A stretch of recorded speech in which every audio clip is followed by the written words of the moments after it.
Hello everyone, welcome to my channel. In this video I'm joined by my friend Fernando from my local One Piece community who topped locals twice with Blue Purple Crocodile. How's it going, Fernando? Pretty good. Thanks for having me. Yeah, thanks for being on. So tell us a little bit about the strategy behind Blue Purple Crocodile.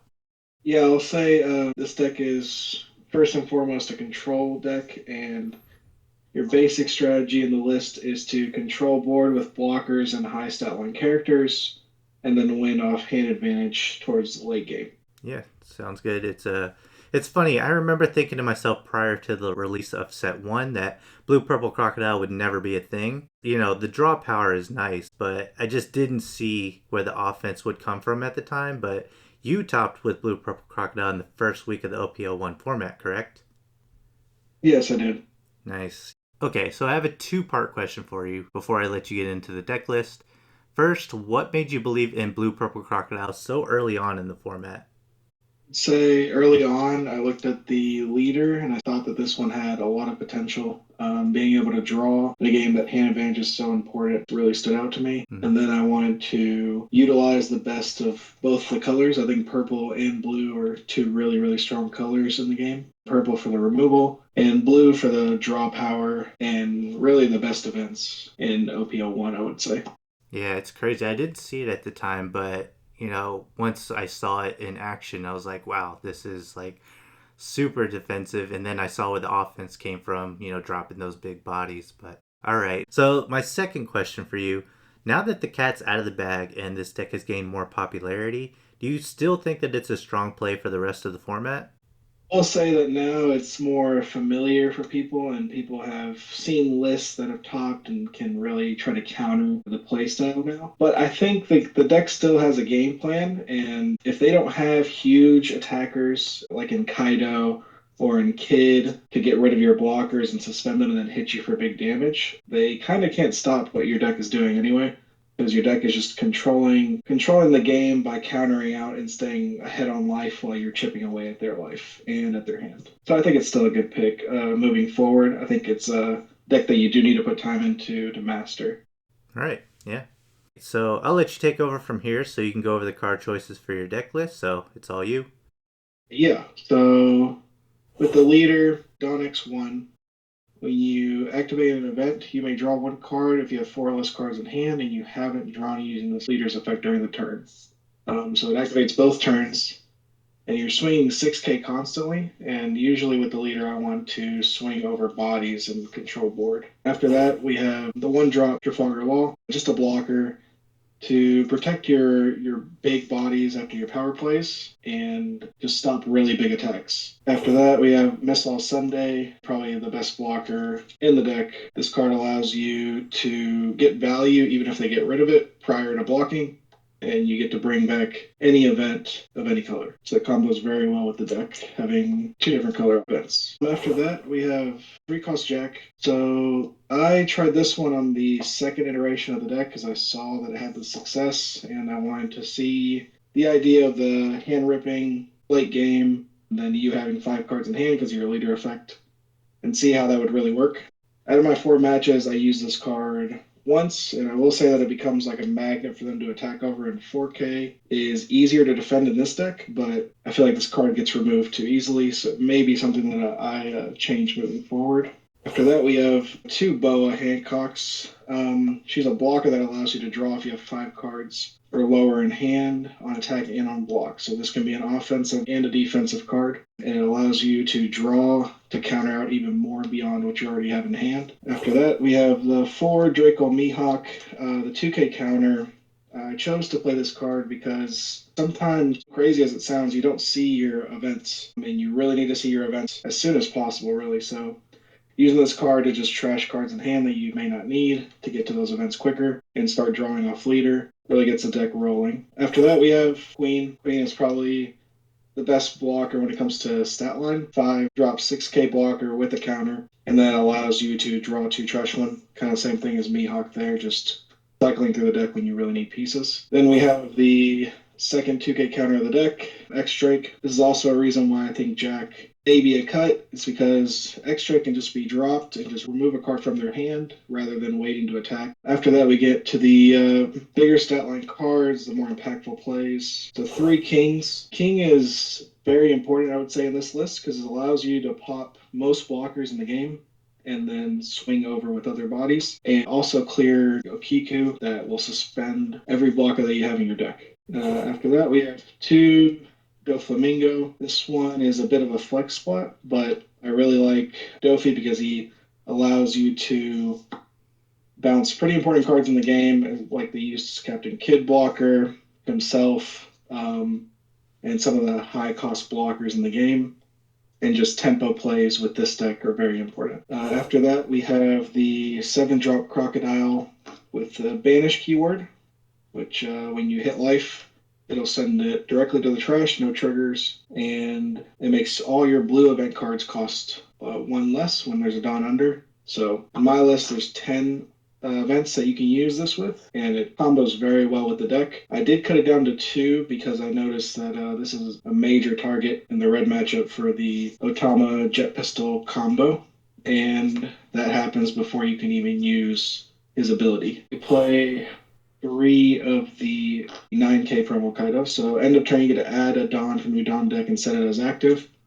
So this is an 8-drop 9K body that can swing over most things in the game. And on top of that, it gives you an active Dawn to use for counter the same turn that it comes into play. All right, now we're going to get into the events. So first event is Desert Spada. We play 4 copies of this one. This card gives you plus 2,000, allows you to put 3 cards on the top or bottom of the deck in any order. And if you put it on the top, you get to decide what card you want to draw with your leader ability. So it gives you another counter if you have Dawn active, or it gives you another 2K counter to get out of an attack. Then we have 4 Blast Breath. I think this is probably the best defensive purple event. So Dawn -1 and then plus 4,000. Then after that, we have 2 Overheat. The ratios on this one, I keep fluctuating between 2 or 3. It can be reduced as well with a 7-drop Croc. And it bounces as a card that's active at 3 or less. So your opponent can play around this card if they see you add it back with Missile Sunday. So that's why I have this one at a lower count. And the final event is Love Love Mellow. This one is probably the best event in the deck, I would say, and this is the target for Missile Sunday more often than not. It allows you to gain plus 4,000, then draw a card if you're at 3 cards in hand or less, and then your leader procs off this as well. So it's a draw 2 plus 4,000 counter. And that's the deck list. Nice. Yeah, I really like this list, and I know that you've toyed around with it quite a bit. So, what are some cards that you've had in the list before that were hard cuts, or what cards do you think are worth taking a look at as additions to the deck? Yeah, so previously I had 7-drop King from OP-01. He gets to remove 2 bodies on play, one of a 3 cost or lower and one of a 2 cost or lower. I cut that card because against the aggro matchups, you already do fairly well, and you whittle down their hand towards the end of the game. So I felt like other 7-drops were more impactful. And then cards that I would add or maybe consider, I'm really considering the Doflamingo from OP-01, the 3-cost blocker that allows you to look at the top 5. Because, like I said before, sometimes somehow you don't have events in hand even after Mulligan, and you want to find these events. So playing a blocker on top of the rest of the blockers in the list to be defensive, and then stack your deck for your draws with your leader and for your next following like 2 turns is pretty important, I would say. Yeah. And then also, I'm thinking about adding Sabless to the list, the 4-cost event that bounces a 7-cost to the owner's hand. You could even bounce your own cards if you want to, and it has a trigger to activate the main effect. But the main reason I want to add this is because all the events that I currently have are to be activated during their attack step and not during my main phase. So I'm not utilizing the leader to draw twice essentially off just having one Dawn under him. So this will allow me to draw during my turn as well as using the other ones to draw during their turn. So those are probably the cards to consider. Yeah, I didn't even think about using a counter during your turn for the draw, so that's actually a good point. So, are there any general tips for playing the deck or matchup advice that you have for anyone that wants to try this out? Yeah, I would say in this list, you definitely don't want to take early damage. This is a 4 life leader because it's a dual color leader, but more often than not, you want to stave off all damage that comes towards you if you can. But it's really defensive in the sense that you'll be able to last and really just don't take 5K, 6K swings. It's pretty easy to get out of those in this list, I would say. And just establishing a lot of blockers early to stave off that damage. And then once you get to your turn 3, turn 4, then you can play the more impactful bodies to get that board control. And then you start getting your hand advantage. Matchups for this deck, I'm gonna focus on two different ones. Probably the best matchup would be really it would be Red Zoro, and it's pretty popular, at least in our local meta. Um, Definitely. so with that deck, they get a lot of pressure out early, and they pretty much go all in to try to kill you early enough. So the longer the game goes, the better for you. And you want to control their board and then whittle down their hand to the point where they have like 1 to 2 cards and they're just top decking or just taking cards off their life. And then any attack that they do, you could probably counter out of, and then you just win the game that way. I would say probably the worst matchup is green if they have a suspension heavy build. Well, Kiku, for example, suspends every blocker in the list, and that's very oppressive when you're trying to stop the damage. And the kid leader allowing them to swing and then unsuspend and swing again at a high stat line, usually 9 and up, really is difficult to counter out of. So in that one, really, it's trying to control the board and getting to the point where you can play bodies on board prior to them making the 8 drop play. 8 drop uses Captain Kid. If you can get a king down, or even the Kaido, especially the 9K Kaido down prior to them getting the 8 drop established, you are pretty safe in swinging into those bodies. Right, yeah, I've seen the green matchup in person, and it's a tough matchup because you can't get rid of the 8 cost kid other than attacking into it. So you need to maybe take multiple swings with some high powered cards. A lot of lists run the 5 cost 7K attacker, right? The vanilla. I forget the name. Virgo, right? Virgo, yeah, you're Yeah, Virgo. yeah, I've seen a lot of lists try to run that because he's a little bit cheaper, but he still swings for 7K, and then you can add Dawn onto him to kind of help have more swings into that 8 cost kid. So, yeah, and also the other thing with 8 cost kid is a good player will have a lot of cards in their hand as well for that flexibility. So you can't whittle their hand size down as well as you can in the Zoro matchup, right? Exactly. Yeah, with green, they have a searcher that can hide behind the 8 drop kid and just keep searching and bring cards to their hand. It's not just a one-time searcher like in other colors. So their hand just keeps increasing if you don't deal with the 8 drop and then clear the searchers, of course. Right. I do think that this is one of the most unique decks in the format, and I love to see it have the success that it's had so far. I think the meta seems pretty healthy right now with so many viable decks to choose from. What do you think?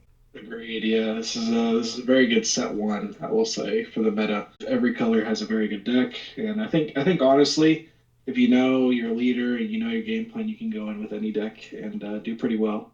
Yeah, yeah, we've definitely seen that firsthand because we playtest a lot. And, it's never one sided usually. We can Mhm. win with all different types of decks. And so, yeah, it's a really balanced format right now. So I'm really looking forward to seeing the results for some of these bigger tournaments with like hundreds of people. Right. Well, Fernando, I appreciate you collaborating with me on this deck profile. Yeah, thank you for having me. Yeah. And so I'm still working on a good way to present some live gameplay videos for the channel. That way I can feature decks like Blue Purple Crocodile. If you have no experience with this deck, I do think it is one of those decks that you have to see in action to truly understand how strong it is. Let me know how you all are liking these collaborative deck profiles in the comments section below, and tell me what you think of the Blue Purple Crocodile deck in the OP-01 format. Consider subscribing for more One Piece card game content, and I'll see you all in my next video.